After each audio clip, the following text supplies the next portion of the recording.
L'axe des nœuds lunaires est en train de changer, ce qui transforme littéralement le paysage astrologique dans lequel nous vivons. Après avoir traversé la Balance et le Bélier depuis juillet 2023, les nœuds lunaires commencent maintenant à transiter par l'axe Vierge-Poisson et ils resteront jusqu'en juillet 2026. Nous nous embarquons donc pour un voyage d'1 an et demi axé sur l'intégration du spirituel au quotidien et l'apprentissage de la confiance dans le timing divin. Et je vais vous dire un truc, ça va pas être simple. Non, ça va pas être simple parce que ce ne sont pas des énergies faciles à gérer. Bonjour, je suis Judith d'Astrologie et compagnie et je vous présente des vidéos sur l'astrologie parce que j'ai créé Astrologie et compagnie pour vous inviter à redécouvrir votre pouvoir intérieur avec l'astrologie, les énergies subtiles, mais aussi les mondes invisibles. À ce sujet, j'ai créé les murmures du ciel, l'atelier des murmures du ciel qui vous invite pour 9 € par mois à comprendre et utiliser les transits énergétique astrologique au quotidien, mais j'ai aussi créé Voyage intérieur, une série de formations dont la première est sortie, qui va nous inviter, nous apprendre à sortir de notre zone de confort. Et j'en parle là parce que c'est vraiment ça dont nous allons devoir, que nous allons devoir travailler. C'est ça que nous allons devoir travailler maintenant. Sortir de sa zone de confort et lâcher l'affaire. C'est pas simple, mais c'est vraiment ce dont il est question maintenant. Allez, est-ce que vous savez ce que c'est que les nœuds lunaires? Les nœuds lunaires, eh bien, ce sont les portes de notre destinée. Tintin, ouais. C'est un point d'intersection qui marque... c'est un point d'intersection entre l'orbite de la Lune et l'écliptique. Écliptique, c'est-à-dire la trajectoire du Soleil. Ce point d'intersection crée les éclipses, quand il rencontre nos luminaires, Lune, Soleil, et il a une signification karmique importante en astrologie védique et en astrologie évolutive. Je pratique une astrologie évolutive et humaniste, et pas du tout une astrologie védique. Ceci dit, l'astrologie évolutive humaniste que j'ai apprise, que je continue d'apprendre, a des racines obligatoirement dans l'astrologie védique aussi. Et c'est très important de concevoir que nous sommes des incarnations nous sommes des âmes ayant une incarnation. Et donc, à ce titre, notre âme, elle n'est pas née avec nous et elle ne mourra pas avec nous. Elle est immortelle. En tout cas, elle n'est pas régie par les mêmes lois que notre incarnation. Et donc, nous avons en mémoire, sur le plan énergétique, des vies et des données, on va dire, des datas, puisque c'est la mode de la technologie, qu'il faut apprendre à comprendre et transformer dans cette vie-là. Et il y a beaucoup de choses qui appartiennent à votre enfance, évidemment, dans ce que vous vivez, mais il y a aussi beaucoup de choses qui appartiennent à des tas de trucs que vous ne maîtrisez pas, qui sont du transgénérationnel et qui sont également de l'ordre des vies antérieures. Le transgénérationnel, c'est la transmission par des biais inconscients d'informations, et souvent des informations douloureuses, des générations précédentes. Vous vous trouvez avec à gérer des traumas qui n'ont pas été digérés par vos ascendants. Et le temps étant une illusion, énergétiquement parlant, c'est une certitude. Quand vous travaillez sur vous, quand vous vous soignez vous, eh bien vous soignez aussi bien vos descendants que vos ascendants. On a tous une vraie responsabilité dans la manière dont on gère ses énergies, dans la manière dont on gère ses émotions et dans la manière dont on gère sa trajectoire de vie. De la même manière que vous êtes censé être maître de votre véhicule quand vous conduisez sur la route, eh bien vous êtes censé être maître de votre véhicule quand vous vous conduisez dans votre vie. Ça s'appelle la conscience, la pleine conscience, et ça s'appelle aussi la conscience, faire la distinction entre le bien et le mal, au regard de soi-même, et comme au regard du collectif. Les nœuds lunaires, c'est ce qui nous indique là où on est en familiarité, et ce qui nous indique aussi là où on va aller vers une évolution de notre âme. C'est là où on doit aller.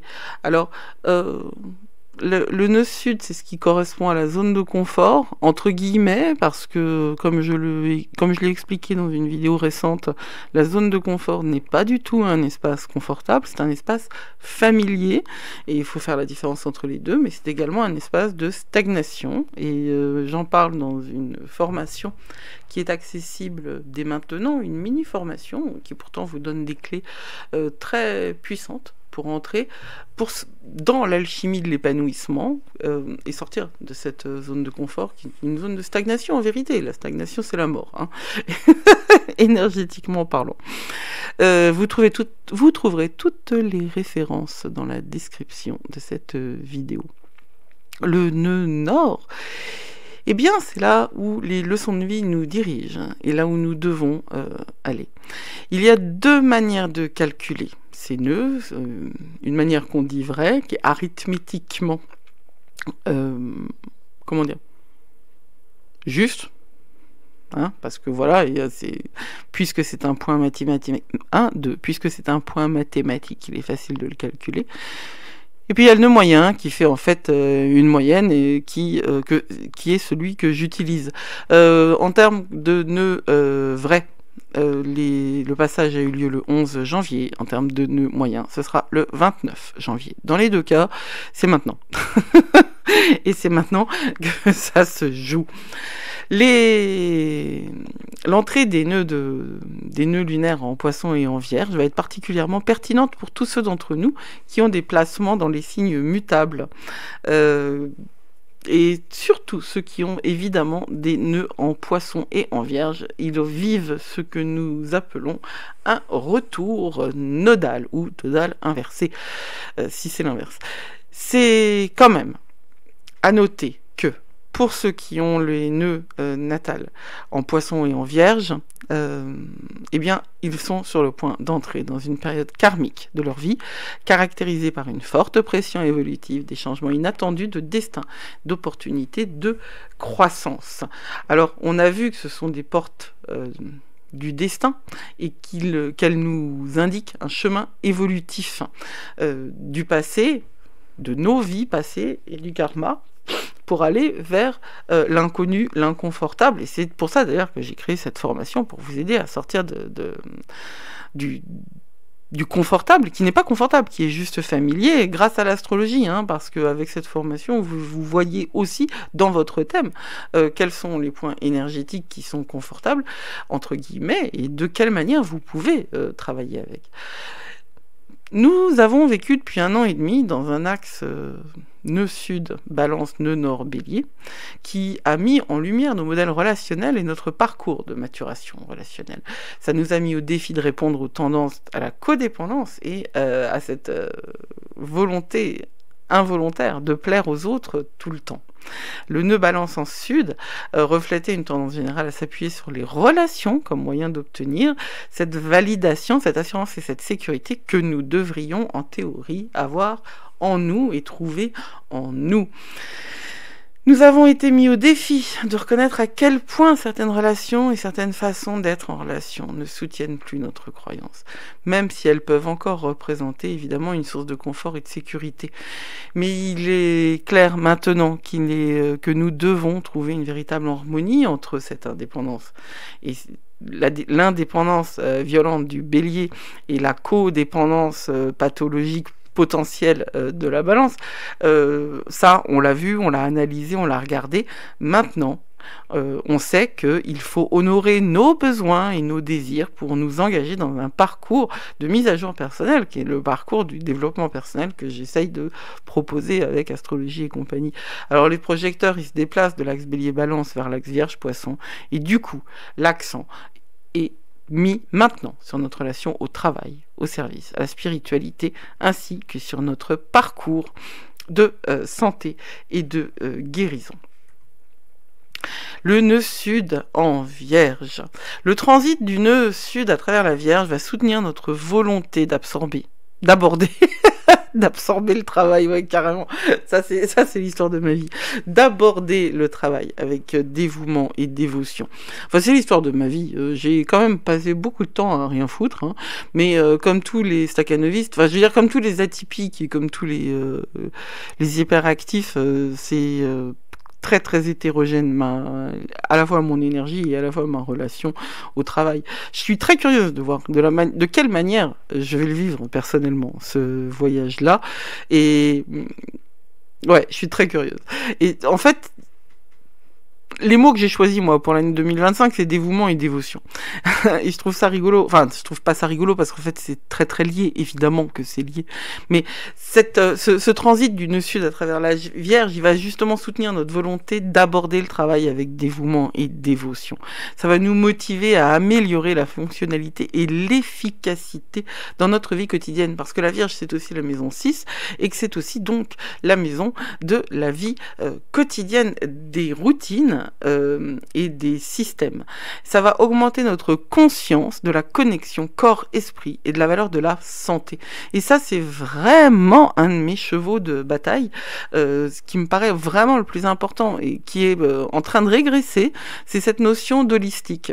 Je pense qu'on on avait avancé, mais bon, c'était dans le cadre du New Age, donc c'était dans le cadre quand même d'un produit, d'un système ultralibéral qui est anti-humain, parce qu'il est antinaturel, et il faut reprendre ça, il faut reprendre cette volonté, cette intention de comprendre que sans santé physique, l'esprit et l'âme vont mal. Notre âme, elle est arrivée ici, elle nous demande en fait de prendre la responsabilité de notre énergie, de nos sentiments et de notre corps.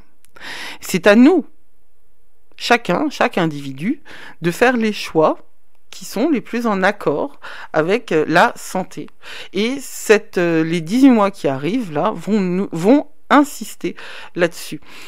Le nœud sud, quand il voyage à travers la Vierge, il va nous donner l'opportunité d'apprendre aussi à ne pas nous définir en fonction de ce que nous faisons, ce que nous produisons, notre travail, notre job, notre fonction sociale, notre rôle d'aide, toute cette dimension de service, ça ne suffit pas à nous définir. Nous devons reprendre contact avec notre cœur, ce cœur qui est l'espace, le lieu en nous, qui nous met en lien avec les mondes invisibles, avec le divin. Et oui, c'est bien ça aussi qui est en jeu. Le nœud sud en Vierge, c'est aussi apprendre la beauté dans l'imperfection. Pour moi, c'est le titre essentiel parce que c'est ça. L'humain est imparfait. L'humain est imparfait. Et c'est dans cette imperfection-là, reconnaître la beauté de l'imperfection, ce sera avancer dans cette énergie-là du nœud sud en Vierge. Et nous pourrons le faire parce que, justement, nous avons conscience, nous prendrons conscience que nous ne sommes pas que notre corps, nous ne sommes pas que matérialité, nous sommes également divins. Alors, je ne dirais pas que nous sommes créés à l'image de Dieu, parce que vraiment, je ne le pense pas du tout. C'est pas comme ça que je vois les choses, c'est pas ça que je sais, hein, de mes expériences spirituelles et mystiques, parce que je suis une grande mystique en vérité, mais l'immanence, la transcendance, c'est ce qui nous attend et c'est ce dont nous devons prendre conscience. Il est très important que cet espace qui est à l'intérieur de nous, à l'intérieur de notre cœur, soit connecté avec l'espace qui est autour de nous. Parce qu'en vérité, le poisson nous apprend ça, que nous sommes tout et toutes et nous. Nous sommes en tout est en nous. Et moi, dans mes traditions, on dit ça, hein, as above, so below, as within, so without. Hein, je vous rappelle que je suis wiccan. Même si c'est atypique, ça aussi, parce que de toute façon, je suis rien comme les autres, mais c'est quand même Ma croyance, elle est de ce côté-là. Le nœud nord en poisson va nous apprendre que c'est que nous sommes, que nous appartenons au divin et que le divin nous appartient. Et que tout part de notre cœur aussi. Ce cœur qui n'est pas qu'une pompe et qui n'est pas non plus que l'espace où nous aimons de manière romantique, parce que d'abord c'est pas avec le cœur qu'on aime de manière romantique, hein, pas de bol, c'est avec le cerveau, mais bon, le cerveau et les hormones. Le cœur, c'est tout de même ce point énergétique où nous sommes en lien avec le divin, et il est vraiment très important de concevoir le divin hors du cadre religieux, parce que le cadre religieux, c'est un cadre humain. Apprendre l'imperfection de l'humain, c'est aussi reconnaître la puissance du divin tout autour de nous, c'est aussi lâcher l'affaire sur le contrôle. Lâcher prise. Lâcher prise. Alors pour quelqu'un comme moi, lâcher prise, c'est véritablement un sujet en angoisse, hein, mais c'est un apprentissage. Et je suis curieuse de voir ce que vont donner ces 18 prochains mois, parce que c'est une chose de le savoir théoriquement, c'est une chose de pouvoir en discourir, et là, je fais quelque chose de très court, mais je pourrais en parler longtemps. C'est une autre que de l'expérimenter. On ne sait pas où on va, et c'est comme ça, et c'est très bien. Et c'est ce que nous apprend l'énergie du poisson. D'autant que ce nœud nord en poisson est conjoint à Neptune, qui dirige le poisson. Il y a vraiment une énorme charge là, une énorme indication de ce que nous devons faire, et ce que nous devons faire, c'est intégrer le spirituel et le terrestre. L'importance d'apprendre à circuler, à laisser le flot venir, à abandonner des attentes qui sont irréalistes et qui sont bassement matérielles, pour aller vers l'abandon. Mais par l'abandon, c'est quoi? C'est vraiment quelque chose avec lequel j'ai du mal, mais il faut comprendre ça. Et je vais revenir, je vais vous l'expliquer maintenant. Cet abandon à Dieu, mais au Dieu, au divin, est très puissant, et ce n'est pas une position passive, c'est participatif, et ça nécessite un haut degré de conscience, conscience de soi, conscience du bien et du mal, conscience des valeurs que nous voulons représenter, conscience des vertus qui comptent pour nous, et harmonisation à la fois de notre réalité interne et de notre réalité externe. Pendant ces 18 mois, nous serons invités à approfondir notre relation avec l'intangible, le subtil, l'invisible, la dimension spirituelle de la vie. On va nous demander de réorganiser nos priorités. Vous allez voir qu'on va vraiment insister. Et le on, c'est justement cette dimension divine.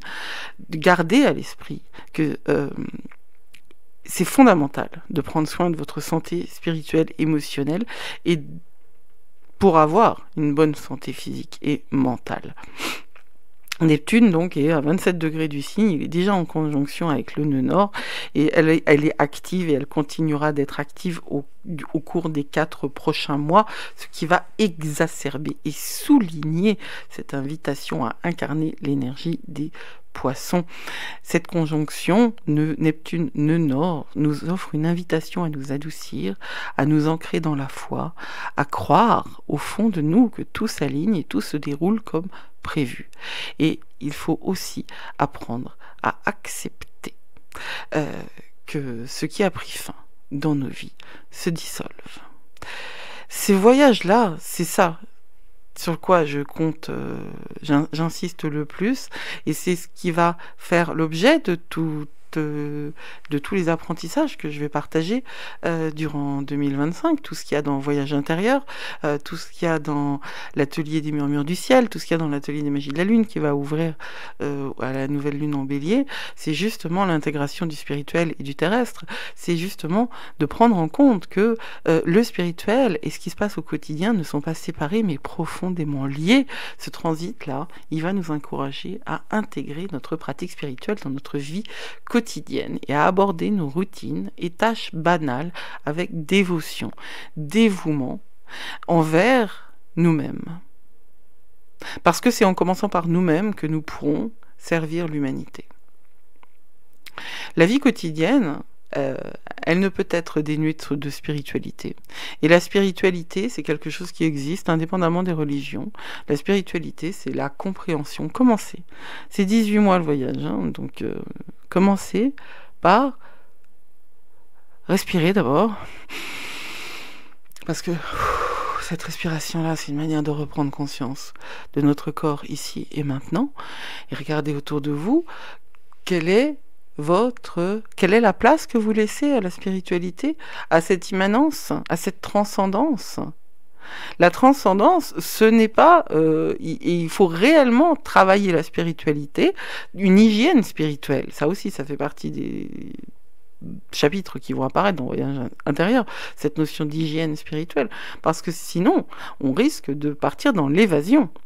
Et l'évasion, c'est l'alcool, les substances, Netflix, les réseaux sociaux, et c'est l'abandon, mais pas le bon. C'est pas l'abandon à l'énergie supérieure qui est en nous et qui fait écho à l'énergie supérieure qui est autour de nous. Non, l'évasion, l'escapisme, c'est abandonner notre esprit critique, abandonner notre capacité de penser, notre conscience, notre capacité de faire des choix à des messages faux diffusés par les réseaux sociaux. Et réellement, hein, j'ai posté ça sur Facebook, je crois, ou je sais plus où.